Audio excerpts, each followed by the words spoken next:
तर आता शेताचे जे 4 कोणे असतात, हा एक कोना, त्यानंतर तिकडला एक कोना, त्यानंतर तो तिकडला कॉर्नर आणि तिकडला कॉर्नर, असे 4 कॉर्नर आणि एक मध्यभागी. तर अशा इतके गड्डे करायचे ज्यात नारळ आपण पुरू शकू. ठीक आहे.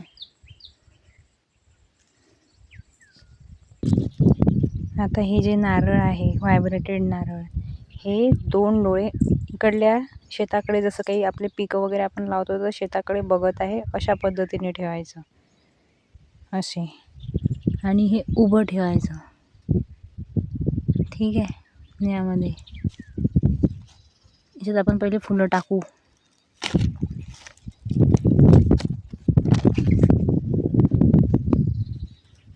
जास्वंदाचे जर फुलं मिळाले तर अतिउत्तम. जास्वंदाचं फूल. त्यानंतर हे जे नारळ आहे हे या डायरेक्शनने, म्हणजे शेताकडे बघत आहे या डायरेक्शनने, असे 2 डोळे समोर. ठीक आहे. असे याच्यावरती ठेवायचं. असे 4 कोण्यामध्ये 4 ठेवायचे नारळ. दिवासुद्धा लावायचा. हे असे गुलाबाची फुलं वगैरे टाकून असं ठेवायचं नारळ. जे आपण शेतात पूजा होत आहे त्या शेतात एक दिवा लावून ठेवायचा, आणि सरसोच्या तेलाचा दिवा आणि एक अगरबत्ती, आणि मग आपली पूजा सुरू करायची. गणेश शीर्ष मोबाईलवरती लावून ठेवून द्यायचं, आणि ते म्हणत म्हणत पूर्ण गणेशाची स्थापना या गड्ड्यामध्ये करून माती झाकून द्यायची, आणि त्याच्यावरती फूल ठेवून द्यायचं. इथे दिवा लावून ठेवून द्यायचा, माती झाकून द्यायची, मुजून टाकायचं याला.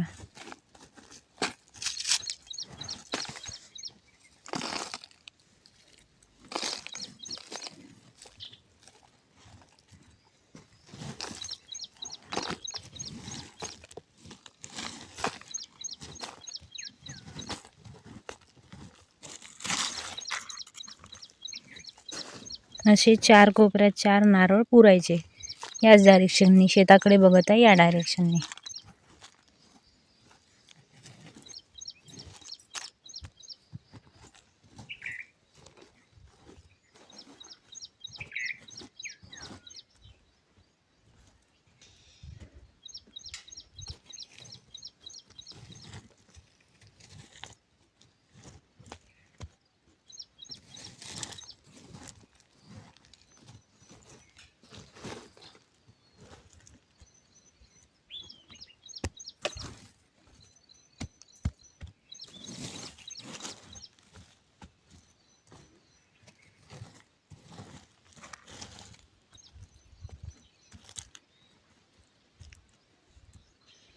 असं, आणि याच्यावरती फूल वाहून द्यायचं, नमस्कार करायचा. असेच आता 4 कोपऱ्यामध्ये 4 नारळ याच डायरेक्शननी, शेताकडे बघेल तसं सरळच्या डायरेक्शनने ठेवायचे.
शेताच्या मध्यभागी चाललो आहे.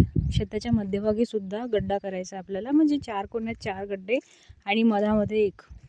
ठीक आहे. असे म्हणजे स्क्वेअर फीट शेती असते ना, स्क्वेरिकल आकारची शेती असते.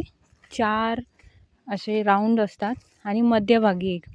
तर 4 कोण्यामध्ये 4 कॉर्नरमध्ये 4 नारळ तर आपल्याला शेताकडे बघत असलेल्या डायरेक्शनमध्ये ठेवायचेच आहे. दुसरी गोष्ट म्हणजे जिथे आपण मधोमध सुद्धा आपण गड्डा करतो ना, तिथे सुद्धा आपल्याला सेम नारळाची स्थापना जी आपण 4 कोण्यामध्ये करतो आहे तशी करायची आहे. आणि त्यानंतर 4 कोण्यामध्ये 4 नारळाला पुरल्यानंतर मग एका ठिकाणी शेतामध्येच जिथे आपण पुरत आहोत तिथे बसून आपण तिथे हे करायचं, गणेश अथर्वशीर्ष म्हणायचं, गणेशजीचं नामस्मरण करायचं आणि शेत जे आहे ते पूर्ण गणेशजीच्या चरणाशी टाकून द्यायचं. हे बघा, हे तुमचं शेत आहे. आता बघा तुम्हाला काय करायचं आहे, चैतन्यित करायला. बरोबर आहे. हा बघा, हा शेताच्या एकदम मधोमध गड्डा आहे. हे बघा, एकदम मधात आहे हा. ठीक आहे, एकदम मधामध्ये सुद्धा एक गड्डा करायचा. आणि इथून बघा अशी पूर्ण राऊंड शेपमध्ये शेती येते.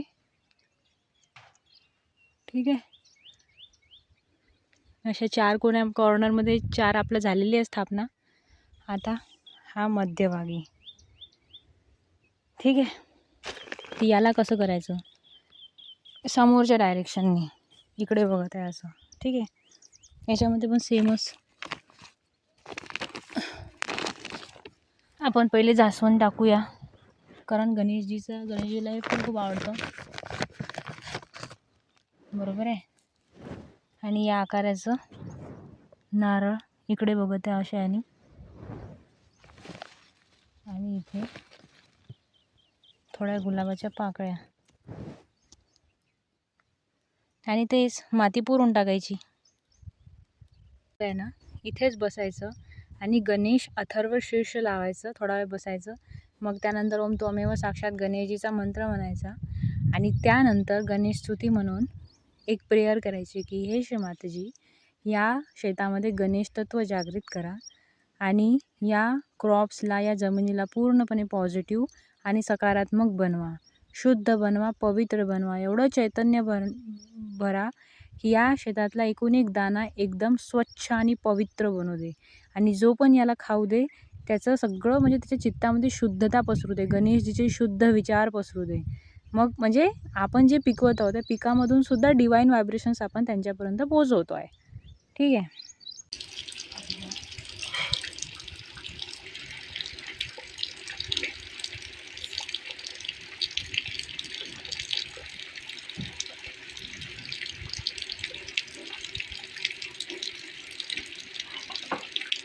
लिंबाचा